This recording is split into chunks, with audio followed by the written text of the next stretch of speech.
Pristatysiu trumpai būtent mūsų rengiamą naujai vėlgi antros kartos fizikos serijos spektras vadovėlius 7 ir 8 klasiai. Vadovėlio autorius jūs matote. Aš jau jums pasakiau, tai būtent ir Jolanta Gutauskaitė Nulevičienė, ir Aušra, ir Petras Lazda, ir aš. Čia gal tada jau labai netempsiu, atgal negrįšiu, tai yra būtent čia matote fizikos turinį 7 klasės, kaip sakiau, yra 3 dalis, taip, garsas, šviesa ir lęšių optiniai prietaisai. Na ir atskirai, sakau, pagrindinės temos yra sunumeruotos, o kur pažymėta spektras plus, tai čia yra tos temos papildomos, jau 30% skirtos. Pirmos 2 dalis, tai yra pirma dalis yra 1, 2, 3 skyrius, kaip matot, taip. Atomo sandara, radioaktyvumas, Žemė ir kosmosas, elektros krūviai ir jų sąveika. Ir tada antra dalis nuolatinė elektros srovė, elektros energijos naudojimas ir elektros srovė įvairiose terpėse. Tai va čia yra visos tos mūsų pagrindinės struktūrinės dalis, kurias jūs, jeigu jau dirbote su spektru, tai tikrai žinote. Tiesiog priminsiu, kad būtent atsirado nauja mūsų rubrika, tai yra spektras plus ta vadovėlio papildoma tema, bet ne pagrindinė, apie ją pakalbėsiu daugiau. Ir toliau dabar norėčiau apie kiekvieną šiek tiek plačiau pašnekėti. Tai va, tai čia jau rodžiau ir dar kartą pasikartosiu, tai yra užduočių žymėjimas pagal sudėtingumą ir pagal veiklos pobūdį. Kaip matote, čia yra prie kiekvienos temos yra tokie pridedami ženkliukai. Tai yra būtent, kur yra lengvos, kur yra vidutinio sunkumo, kur reikia remtis kažkokia tais iliustracija ir naudojantis tą iliustraciją vadovėlio medžiagą reikia atsakyti, arba kažkokia tyriamoji veikla, parengti pristatymą, pasitelkti internetą ir panašiai.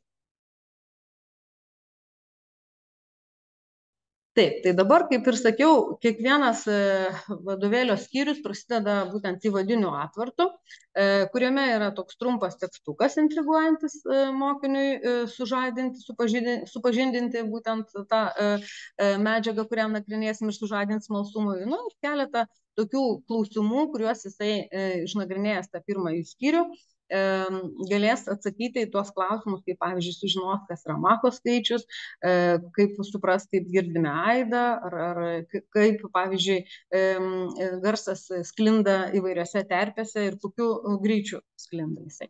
Tai čia yra įvadinis pirmos skyriaus puslapis, atvartas.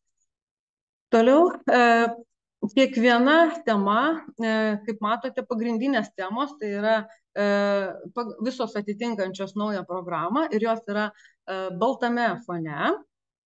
Tai yra griežtai struktūrizuotos, suskaidytos į potemes. Kiekviena tema stengiamės, kad būtų kuo paprastesniais, nesudėtingesniais sakiniais pristatoma ta nauja medžiaga. Temose pačioj pradžioj mes įdedame trumpą tokį įvadą į tą temą, ką mes kalbėsim, kad suintriguoti mokinį. Ir paskui nagrinėjam įvairią, pavyzdžiui, šiuo atveju yra garso šaltiniai imtuvai, konkrečią fizikos temą. Ir kaip minėjau, jinai yra suskaidyta potemiais ir tose potemėse mes galime matyti paryškintus žodžius, tai yra būtent sąvokos. Kas yra svarbu paminėti, dar būtent tos sąvokos ne tik tai yra temoje, bet ir dabar yra laikomasi to vėlgi tokio vienodumo, kad būtų Briedžio leidyklos vadovėliuose, ne išnašuose, o galbūt reikėtų sakyti paraštėse. Tos temos yra, matote, atskirai išdėstytos sąvokos. Konkrečiai čia yra garsas, garso šaltiniai, garso imtuvai, akustinės bangos ir kamertonas. Tai va, tai manom, kad padės mokiniam išsiaiškinti labiau tas sąvokas, išmokti ir, aišku, lengviau padės įsiminti. Ne visose, bet kai kuriuose temose matysite ir tokius ženkliukus, tai yra QR kodus vadinamosius, tai yra skaitmeninio turinio medžiaga, pagalbinė. Tai gali būti ir kažkoksai nuoroda į darbą praktinį ir galbūt kažkokia medžiaga pagilinanti tą temą konkrečiai, galbūt kažkoks yra bandymas ar simulacija, kuri padės atlikti siūlomas veiklas mokiniams, stebėti įvairius fizikinius reiškinius ar vaizdo įrašus. Kiekviena tema yra pabaigiama užduočių blokų. Tuose užduočių blokuose, matot, kaip jau minėjau, yra suskirstytos pagal sudėtingumą tos užduotis ir jos yra tokiam žalsvame fone, tai tikrai ir pagrindinė tema baigėsi visada užduotis, tai yra baigėsi tema užduotimis.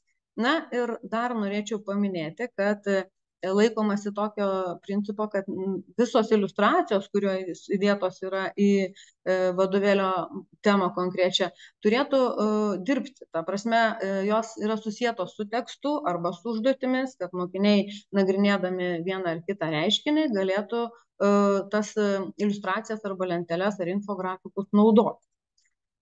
Taip. Taip, toliau.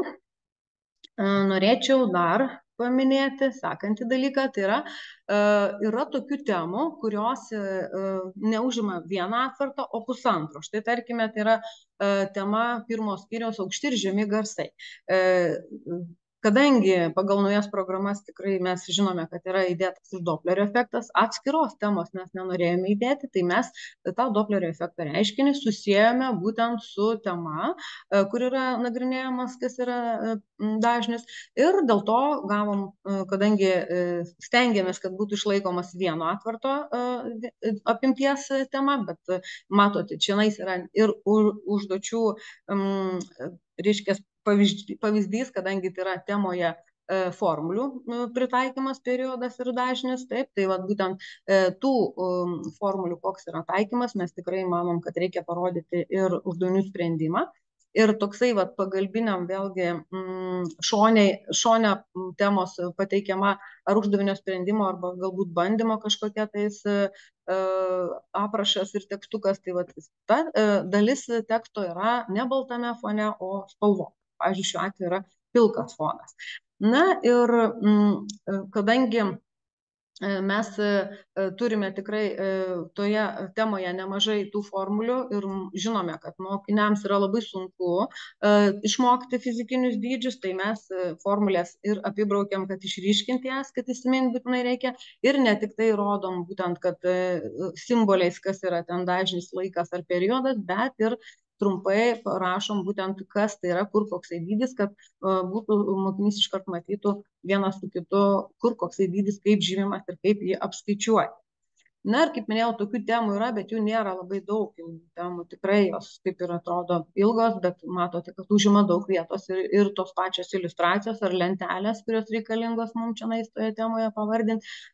Ir dėl to, kaip sakau, yra šiek tiek ilgesnės apimties ta tema.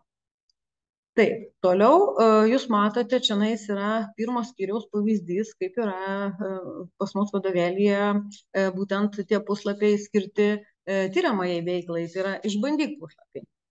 Tai mes serijos Spektras vadovėlio autoriai kviečiame mokinius ugdytis įdomiai ir prasmingai, ne tik įgyti reikalingų teorinių žinių, bet ir mokytis, tyrinėti reiškinius, lavinti gyvenime reikalingus įgūdžius. Būtent tokia paskirtis ir yra šitų vadovėlio Spektras puslapių, kurie pavadinti trumpu žodeliu išbandyk. Tai specifiniams eksperimentavimo įgūdžiams lavinti skirta rubrika. Joje tikrai yra daug aprašymų ir scenarijų bandymams atlikti, idėjų aktyviam domėjimuisi fizikos mokslu. Daugelis bandymų yra tikrai paprasti, vat kaip ir šiuo atveju matote, čia yra paprasta batų dėžutė, guminės juostelės, pieštukai, arba čia yra kažkokie, tarkim, nuo indų ploviklio ar šampūno ar kitų buteliukų tikrai namuose mokinys gaus. Galbūt tik tai vat kamertonas, kadangi, aišku, namie neturime to kamertono, bet kažkoks mokinys, tarkim, jeigu nori plėtoti savo, gilinti fizikos mokymasi, galėtų galbūt mokykloje yra ir mokytojo pasiskolinti tą kamertoną ir daug darbų atlikti su juo.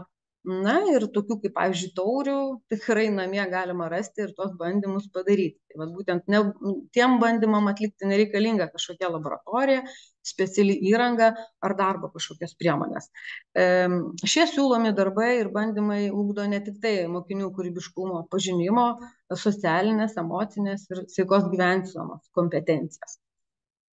Taip, toliau jūs matote dar vieną temą, parodysiu tiesiog pasklaidyti, kaip atrodytų pirmas tas skyrius, tai yra garsas įvairiuose medžiagose, kalbam apie garso greitį ir vėlgi, kadangi toje temoje yra ne tik tai medžiaga savokos, bet ir formulė, tai nors šitą formulę mokiniai jau galbūt ir matematikos pamokose mažesnėse klasėse yra girdėję ir matę, bet ne pro šalį yra pakartoti būtent ir mūsų fizikos vadovėliuose.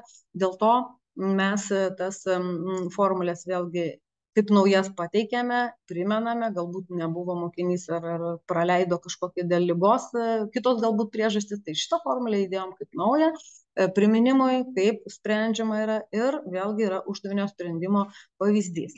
Na, tai čia tokia vėlgi yra atvartinio tipo tema, kaip matom, nes tokių 3 puslapių yra jų netiek daug.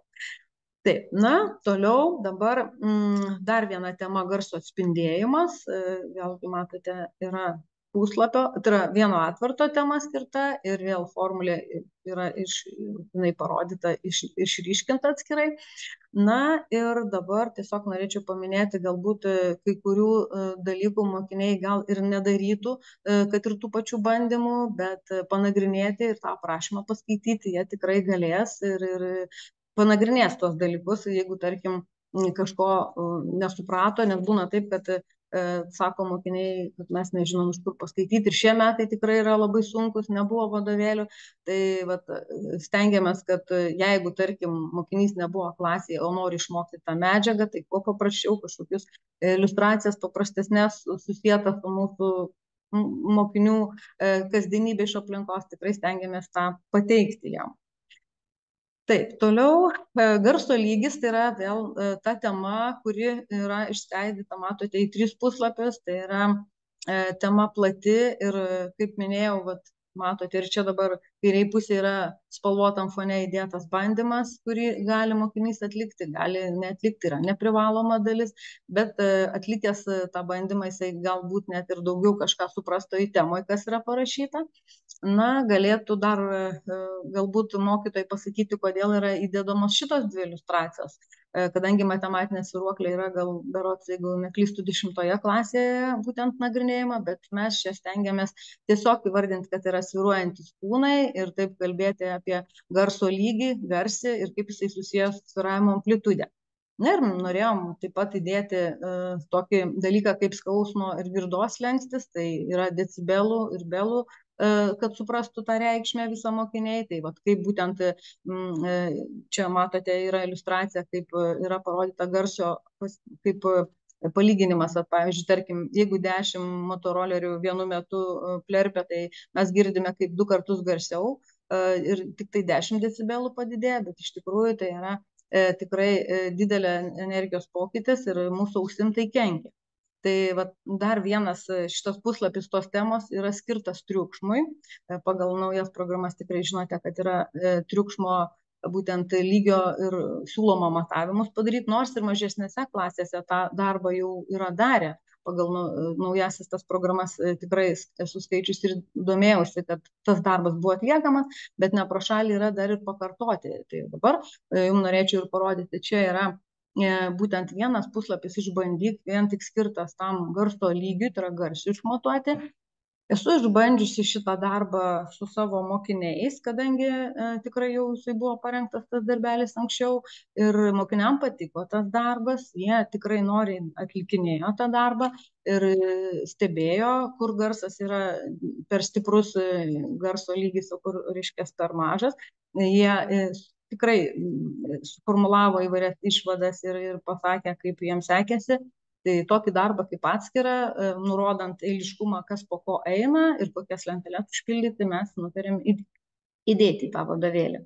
Tai va, tai čia yra toksai jau vienas darbas, kuriam reikia tam tikro pasiruošimo, tai yra turėti mobilų telefoną. Bet tikrai tuos telefonus visi mokiniai turi ir gali atlikti. Toliau, dar paskutinė tema yra garso rūšis tame pirmame skyriuje. Vėlgi, kaip yra, matote, pritaikomas būtent infragarsas, ultragarsas, tai yra ir echolokacija, ir echolotas, ir echoskopas įdėjome į bendrą temą. Na ir nagrinėdami tas iliustracijas, mokiniai tikrai gali daug įvairių dalykų atsakyti tuos klausimus ir netgi įdėjome tokius klausimus, kaip pavyzdžiui, naudokis įvairiais šaltiniais ir parenk trumpą pranešimą, kur pritaikomas dar ultragarsas, tai yra skatinam jį irgi domėtis, ne viską pateikti, kokią informaciją reikalinga vienai ar kitai temai. Tai būtent čia yra pavyzdys garso rūšis yra tos temos, kaip matote, kaip jinai atrodo.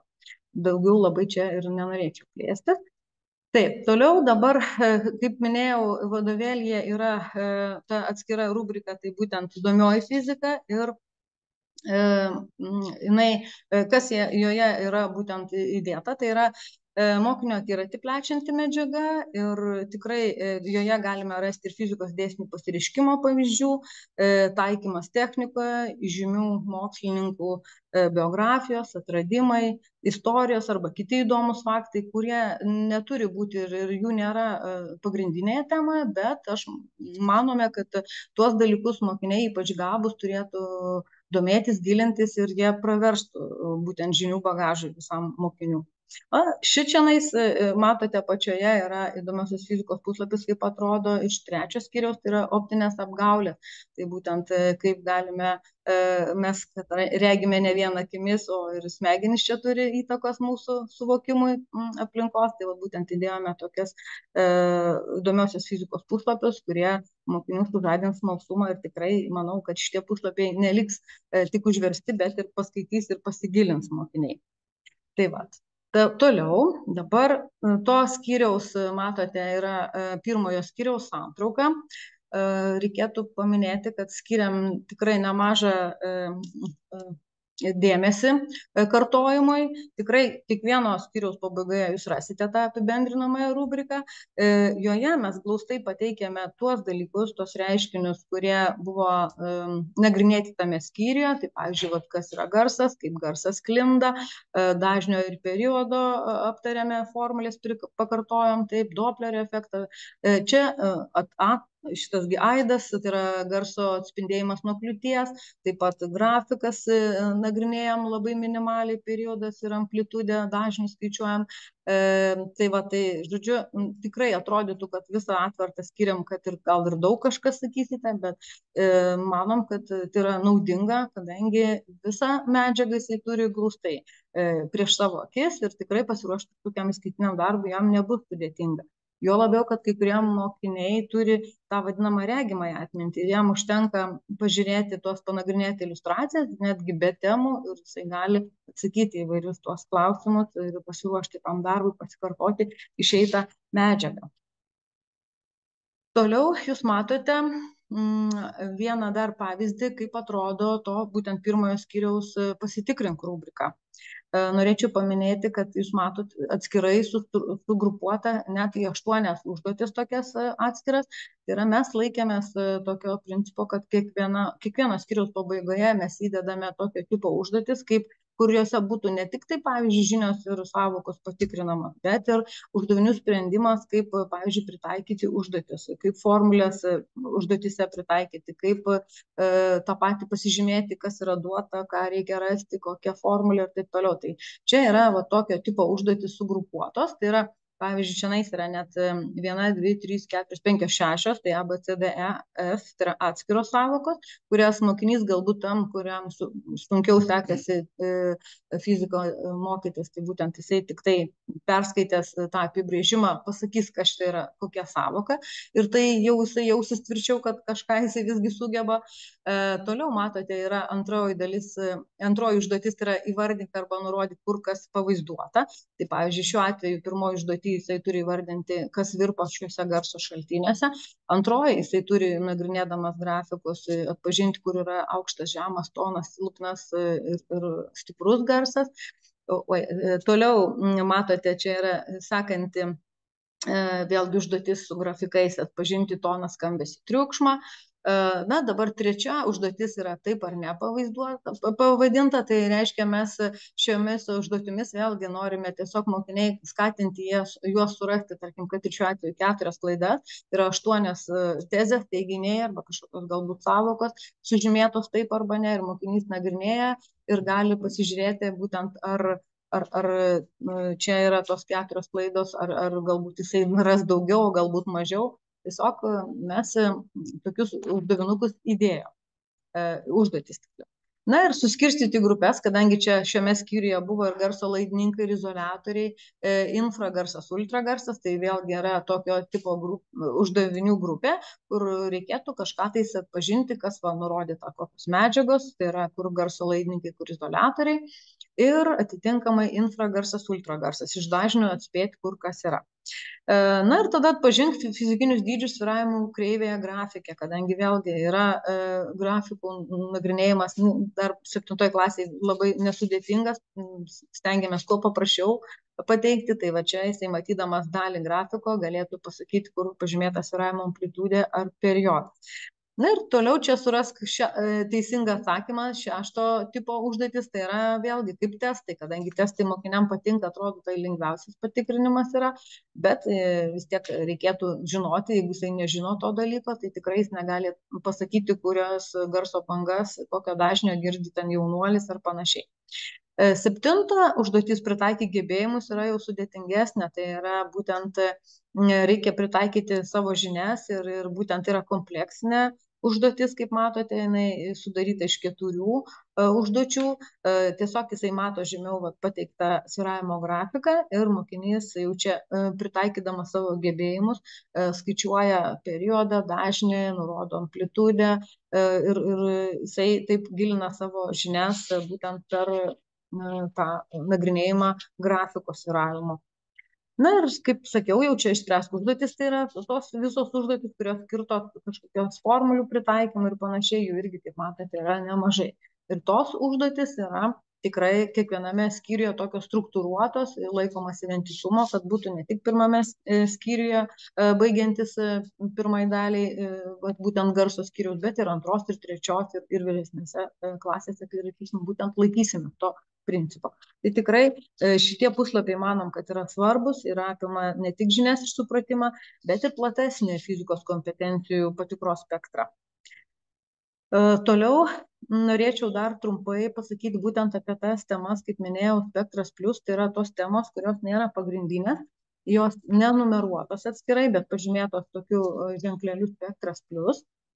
Tai yra temos, jų visa išdėstymas ir užduočių blokas yra tikrai toks pats kaip ir pagrindinių temų, bet jos yra skirtos kaip žinių gilinimui ir tai yra būtent jums mokytojai pasirinkti, tai yra 30% tų temų pasirinkimui, galite kaip norite, galite jas dėstyti, aiškintis, o galite palikti galbūt mokinių šitam nagrinėjimui šitų temų.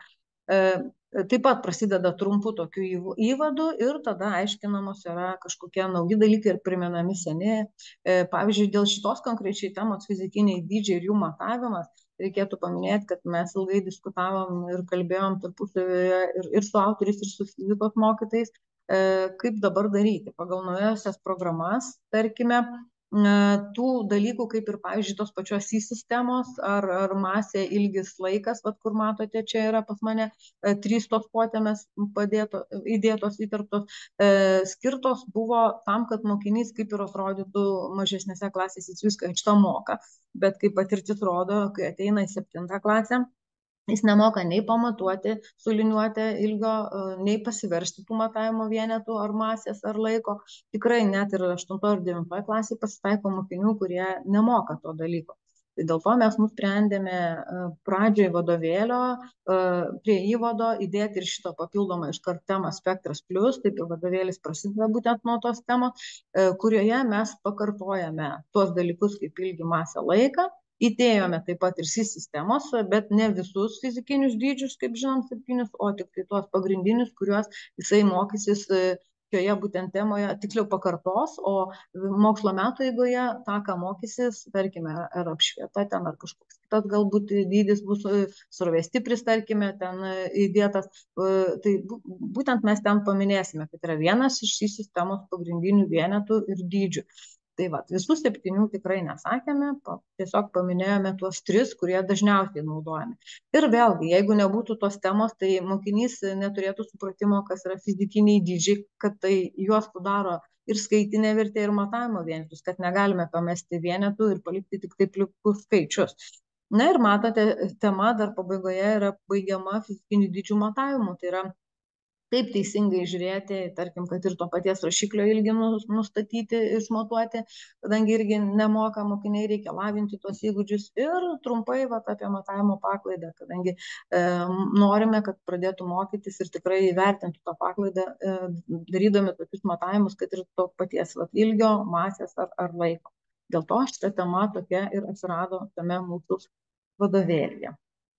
Taip, dabar toliau. Matote, yra įdėtos 3 puslapiai, tai yra vadovėlio gale mes nutarėm, kad tikrai reikėtų mokinius tuos fizikinius dydžius skatinti, kad mokytis ir kad būtų jam lengviau. Tai visus dydžius, kuriuos ar jisai jau yra išmokęs mažesnėse klasėse, ar tuo pačiu 7 klasiai, pakartotų ir tos priedus mes įdėjome kartu ir kaip dydis žymimas, ir kaip pavadinimas, ir formulė, ir matavimo vienetų. Ne tik tai trumpinys, bet ir pavadinimas, dėl to, kad būna, kad jie maišo. Pavyzdžiui, kad ir čia laužiamoji GBD ir dioptrija D, to pačia raide yra pažymėta. Ir tikrai mokinys, kad nesusimaišytų, mes tai parodom vaizdžiai toj lentelė. Dar jūs matote, yra įterpta ir formulių pertvarkymas naudojantis trikampę formulę ir paimtas pavyzdys būtent tankio, kadangi pagal naujasias programas dabar tankis nukeliavo berods į 5 klasę ir jis jau kaip ir turėtų mokinys tą dalyką suprasti, bet turbūt nieks su manim sutiksite tiksliau ir nesiginčysite, kad tankio formulę mokiniai pritaiko labai sunkiai, net ir būdami 7 klasėje, kas buvo prieš tai pagal senasias programas, kai dirbome. Tai dabar, kadangi norėjau įdėti tokią tankio formulę ir ją būtent parodyti, kaip galima pertvarkyti, dėl to čionais yra parodyta tas trikampio formulė būtent tankio pavyzdžio. Ir jisai nagrinėdamas būtent parašytas tekstukas, kaip reikia ją pertvarkyti, galėtų ar dažnio, ar periodo, ar laužiamosios gebos tas formulės pritaikyti savo ir paversti. Tai va, dabar toliau matote įdėtą pasitikrink užduočių atsakymų puslapis, tai yra visų 3 skyrių 7 klasės vadovėlio užduotis yra trumpos, kad būtų atsakymas aiškus ir tikrai mes įdėjome visų šitų pasitikrink blokų atsakymus, tai dėl to gali mokiniai rasti netgi pasimokinę spręsti tas užduotis namuose, gali pasitikrinti, ar teisingai atsakė, pažiūrėję iš tuos užduočių atsakymus. Na ir pabaigoje vadovėlė, aišku, yra sąvokų ir asmenvardžių rodiklė, kurioje gali mokinys rasti bet kokį labai greitai, ar ten kažkokį fizikinį dydį, ar galbūt dėsnį, arba reiškinio pavadinimą. Tiesiog tai yra patogumo dėliai parašyta, kaip visada, tradiciškai sąvokų ir asmenvardžių rodiklė.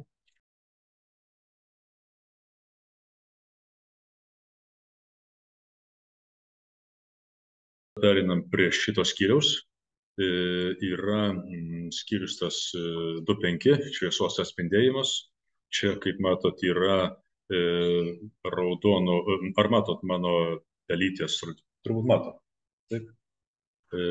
Čia yra raudono fone parašyta šviesos atspindžio dėsnis, tai stengiamės, kad kažkaip atkreipti vizualiai dėmesį, kaip Žana minėjo, kad žaliam fone yra tokie papildomi dalykai, o patys tokie svarbiausi dėsniai ten, kokie nors formulės, tai raudonom fone stengiamės kažkaip akcentuoti, kur yra pagrindinis dalykas, kur yra šalutiniai.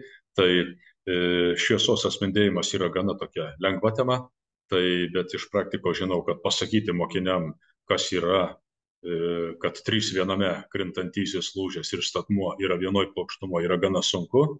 Ir kad kritimo kampas lygus atspindžio kampui daugelį žino, bet jeigu perinam prie lūžimo, tai kad kada lūžimo kampas mažesnis, kada daugiau, yra gana sunku. Tai va čia yra šitam, kur šviesa lūžta, tai matot viršui kairiai prie 2.7 yra tas QR kodas, kuriame galima prisijungti ir pažiūrėti įvairius ten variantus. Ir matot vėl raudonom fone pačioj šviesos lūžimo ypatumai. Nerašym, kad dėsnis Tai todėl, kad dėsnis yra su sinusais 10 klasiai, o čia tik 7 klasės tokie priminimai, tai tie ypatumai arba dėsningumai, kad kada kampas daugiau, kada mažiau.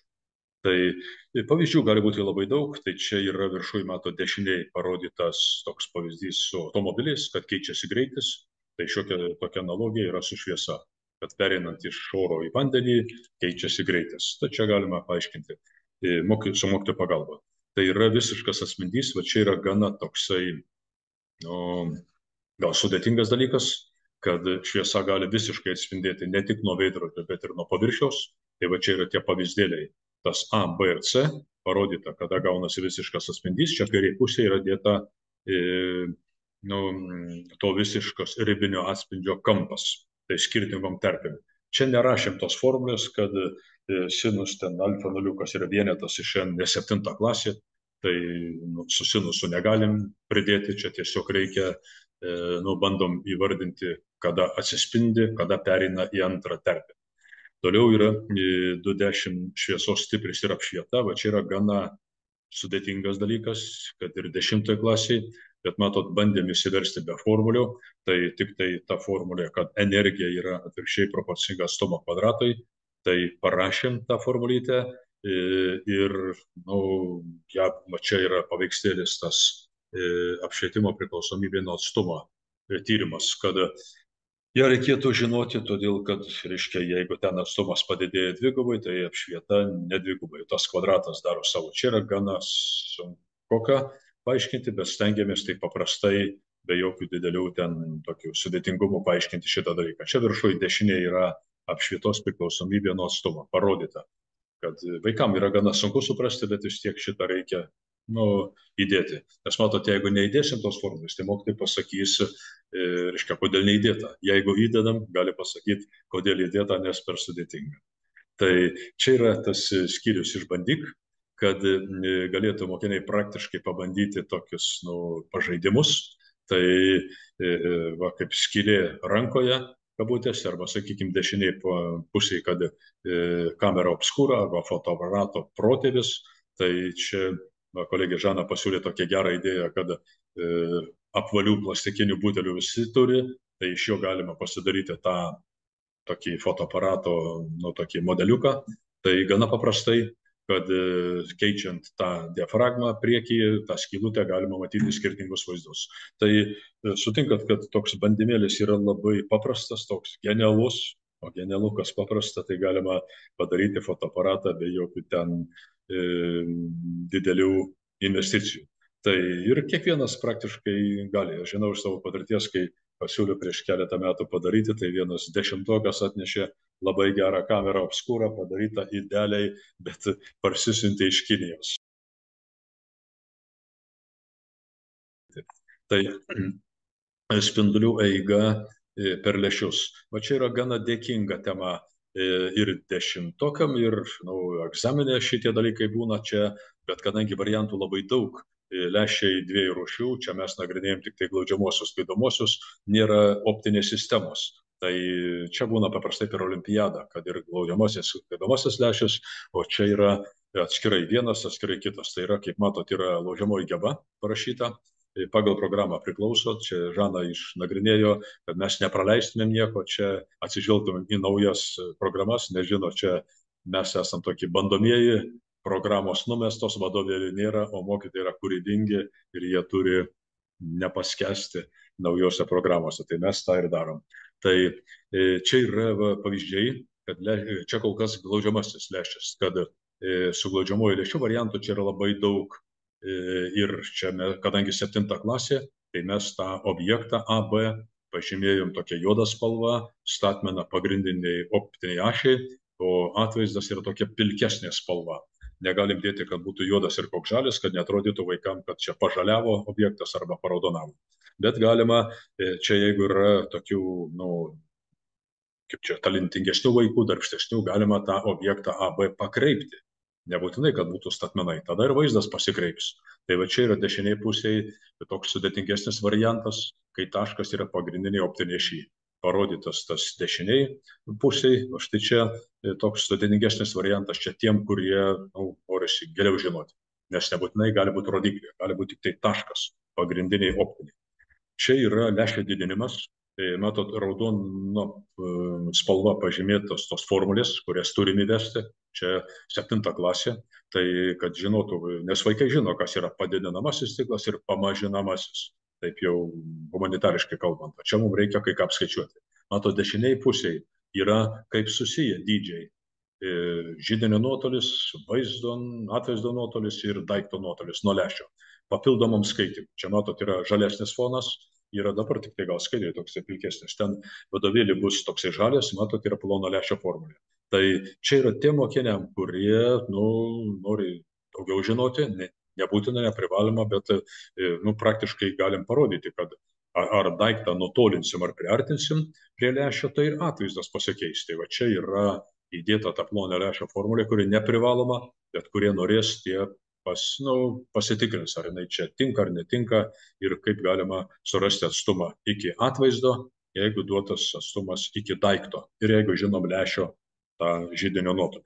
Čia yra ta tema teleskopas ir žiūronai, matot vėl QR kodas viršui, yra parodyti, apibūdinti dviejų rūšių teleskopai, refraktoriai, reflektoriai, tada yra tas toksai nustatyk, jau apskaičiuok mėnulio skersmenį. Tai va čia galima taip labai primityviai apskaičiuoti tą mėnulio skersmenį. Irgi toks pažaidimas yra gana naudingas, todėl kad nereikia čia skristi į mėnulį, matuoti ten kažką, galima tiesiog taip primityviam priemonėm apskaičiuoti mėnulio skersmenį, žaidžiant su 7-okais. Dešinėje pusėje yra žiūronai, parodyta yra kokį atvaizdą sukonstruoja žiūronai, kad jeigu teleskopas duoda ten apverstą atvaizdą, tai žiūronai neapversta. Tai kam to reikia, čia prismės, visiškas atspindys yra parodyta. Tai yra tas visatos kūno stebėjimas. Tai yra, matot, kokia bebūtų šita tema, jinai labai greitai pasensta. Todėl, kad Hubble'o teleskopas kažkada buvo naujovė, dabar yra Jameso Webbo teleskopas irgi po kažkiek laisai pasens. Tai čia yra idėjom, kad ir Molėtų observatorija, čia ir Maidanako observatorija Uzbekijoje, šita nuotrauka bus pakeista. Čia yra etnokosmologijos centras, bet kalbam apie Molėtų observatoriją, tai čia yra dar tik tai toksai, maketas, bet tikrai vadovėlė bus pakeista. Tai šitą nuotrauką pasikeis, apie Jameso Webbo teleskopą papasakota. Ir matot, nedėjom daug nuotraukų popierinių, nes atsivertus, sakykime, kokį tą Astronomy Pictures of the Day, ten yra kiekvieną dieną yra vis kitos nuotraukos. Tai dabar visi kompiuterizuoti, tai galima pasižiūrėti pačias naujausias nuotraukos, ką, sakykime, vakar įdėjo kokį nors pasaulio astronomai iš tokių astronominių vaizdų. Dešinėje pusėje yra vėl, yra kiek čia 5 QR kodai, kuriuos atsidarius galima ten panaudoti įvairias programėlės. Čia dešinėje pusėje įdėjom tokią nuotraukėlę nespalvotą, nes visi pripratę prie spalvų, bet juoda balta yra daug vertingesnės nuotraukos negu spalvotos, čia neaiškinsiu kodėl, taip jau fizikai mes žinom. Tai čia yra parodyta tas kupolas, kurį konstravom, dėjom Uzbekistane, netoli Afganistano sienų, kai buvo Lietuvos observatorija. Čia